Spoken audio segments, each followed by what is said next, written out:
Did you know that tonic water, and gin and tonic for that matter, wouldn't exist without a very specific tree bark? Find out more in this video.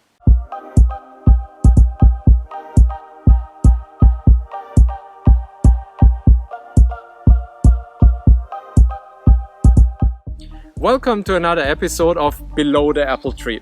Today I want to talk to you about tonic water, the essential ingredient in every gin and tonic. Its invention goes back to the British officers stationed in India and other tropical outposts of the British Empire. There they faced a mortal threat from a very unexpected enemy, a tiny mosquito, or rather the diseases it carried, in particular malaria. However, the tropics also offered a cure for this dangerous infection in the form of Cinchona bark, or as it was called back then, Peruvian bark, as the trees were first discovered in the Peruvian rainforest. This very bark that I have right here not only helped against the symptoms of malaria, but also helped to prevent it. So for this reason, people consumed it nearly on a daily basis. However, the problem was that it tasted horribly bitter. So what did they do? They mixed it with soda water and sugar to make it more palatable. Born was the rudimental first version of tonic water and most likely also of gin and tonic. But how was this bark actually used in making tonic water? Let's make it together.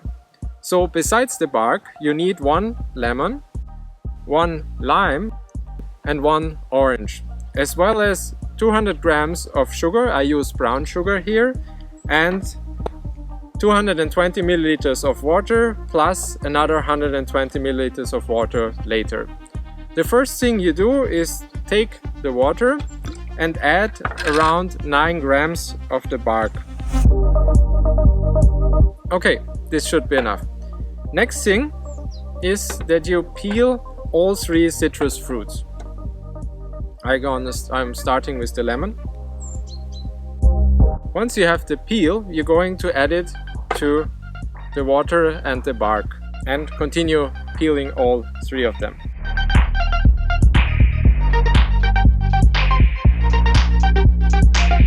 Once you have everything peeled, you take the lemon, cut it in half and squeeze out all the lemon juice.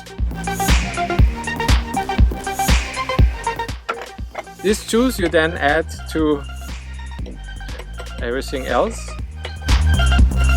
Once you have added the lemon juice, you put on the lid, shake it, and then put it in the freezer for around 72 hours. I have already done that, and this is the finished result once it has been in the freezer. As you can see, it really takes on the color of all the citrus fruits. The next thing you want to add is the sugar in the form of simple syrup. The way you do it is you take the remaining 120 milliliters of water and you add the sugar, and it's a warm water, and you dissolve the sugar in it. Let's just add it, all of it in there, and shake and stir it vigorously till it dissolves.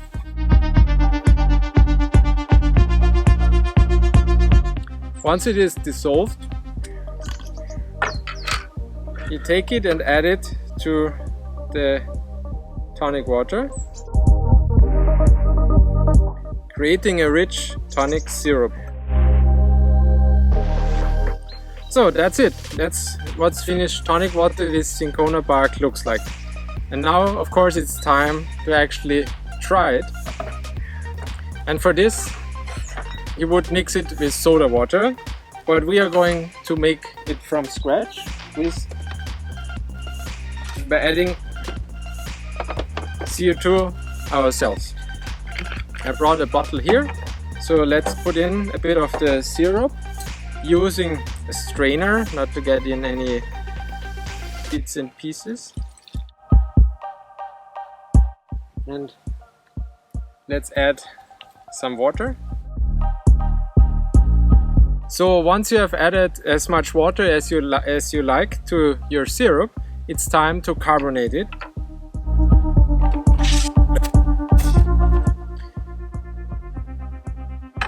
Try it first just as it is. So there you go, the first homemade tonic water. Let's try it. It's perfect. It manages to get the balance right between being the bitterness you want but also sweet, so it's not overly bitter and not overly sweet, and then there is a slight hint of all the citrus fruits in it, and then good carbonation.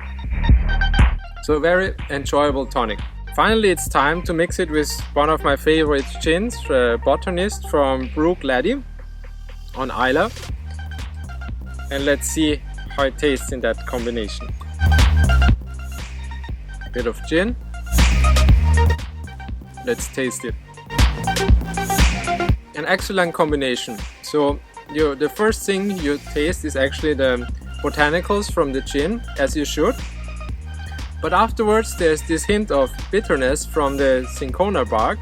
And then finally you get a bit of the citrus, orangey flavors and the carbonation. So it's the perfect gin and tonic. So now you know how Cinchona Bark is essential in the making of tonic water. If you want to find out more about how trees and wood influence our food, follow me on this channel, like and subscribe, or also read my book, The Flavor of Wood. See you next time on another episode of Below the Apple Tree. Goodbye.